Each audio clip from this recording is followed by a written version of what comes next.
श्री शिवाय नमस्तुभ्यम। दोस्तों, आप सभी लोग जानते हैं कि पंडित प्रदीप मिश्रा जी की आज कानपुर में तीसरे दिन की शिव भक्ति शिव महापुराण कथा चल रही थी। दोस्तों, आज की कथा में पंडित प्रदीप मिश्रा जी ने एक बहुत ही विशेष उपाय बताया है और ये उपाय बहुत ही नया है। इस उपाय को पंडित प्रदीप मिश्रा जी ने पहले कभी नहीं बताया है। दोस्तों, वो उपाय क्या है वो आप लोग सुनिए। दोस्तों, इस उपाय को पंडित प्रदीप मिश्रा जी ने बताया है कि अगर आप लोगों ने पशुपति व्रत कर लिया है, सब कुछ काम करके देख लिए हैं, आप जिस काम के लिए जो व्रत कर रहे हैं, जो उपाय कर रहे हैं, जो भी अनुष्ठान कर रहे हैं, आपका वह काम लंबे समय से रुका हुआ है, आपने सब प्रयास करके देख लिए हैं। तो दोस्तों, उसके लिए आपने सब काम करके देख लिए, उसके बाद ही आपको यह विशेष उपाय करना है। आपने पशुपति व्रत कर लिए, सभी उपाय कर लिए, पर आपका वह काम मनोकामना पूर्ण नहीं हुई है, वह काम वैसा का वैसे ही रुका हुआ है, अटका हुआ है, तो भाई ये विशेष उपाय कर लेना। तो दोस्तों, आपको करना क्या है कि किसी भी दिन आप इस उपाय को कर सकते हैं। प्रातःकाल सुबह सुबह आपको एक बेलपत्र लेना है, ठीक है। एक बेलपत्र लेकर आपको शिव जी के मंदिर पहुंचना है। शिव जी के मंदिर पहुंचने के बाद शिवलिंग के ऊपर जहां पर अशोक सुंदरी का स्थान होता है, शिवलिंग की जो जलाधारी होती है, जलाधारी के जस्ट बीचों बीच जो स्थान होता है वो अशोक सुंदरी का स्थान होता है।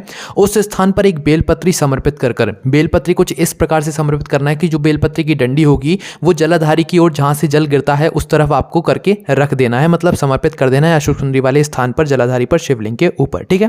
जलाधारी पर समर्पित करने के बाद अब आपको करना क्या है कि वापस उस बेलपत्र को उठा लेना है, ठीक है। क्या करना है? वापस उस बेलपत्र को उठा लेना है। उठाने के बाद अब इस बेलपत्र को शिवलिंग के ऊपर समर्पित कर देना है।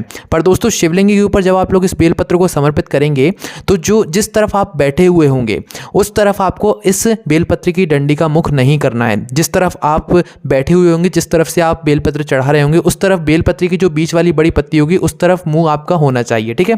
आपकी तरफ मतलब उस पत्ती का मुंह होना चाहिए और जो डंडी का मुख है वो आपके विपरीत होना चाहिए, मतलब शिवलिंग के पीछे होना चाहिए उसका मुख। समझ गए आप लोग?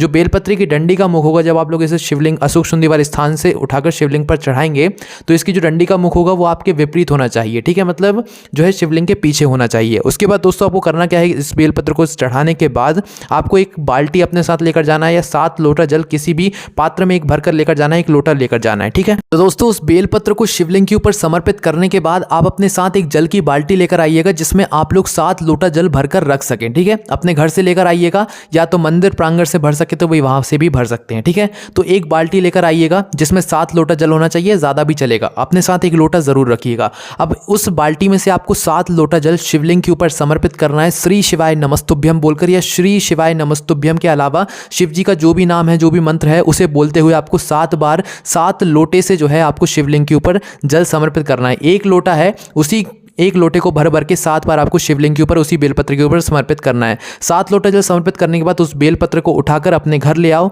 घर लाने के बाद उस बेलपत्र को अपने पूजन वाले स्थान पर, शुद्ध स्थान पर 11 दिन रखो या 21 दिन रखो। 11 या 21 दिन रखने के बाद आप इस बेलपत्र को किसी भी बहती हुई नदी में प्रवाहित कर दो, विसर्जित कर दो, या नदी, बावड़ी या तालाब में जो है वहां पर जाकर विसर्जित करो, या किसी वृक्ष के नीचे छोड़ आओ, ठीक है। और भगवान से अपनी मनोकामना बोल देना, जो दुख समस्या हो वो आपको बोल देना। निश्चित ही आपका वह काम बहुत जल्दी सफल होगा, मनोकामना पूर्ण हो जाएगी। इस उपाय करने में आपको कोई भी समस्या आती है तो कमेंट करके पूछ सकते हैं। ओम नमः शिवाय, जय भोले बाबा, श्री शिवाय नमस्तुभ्यम।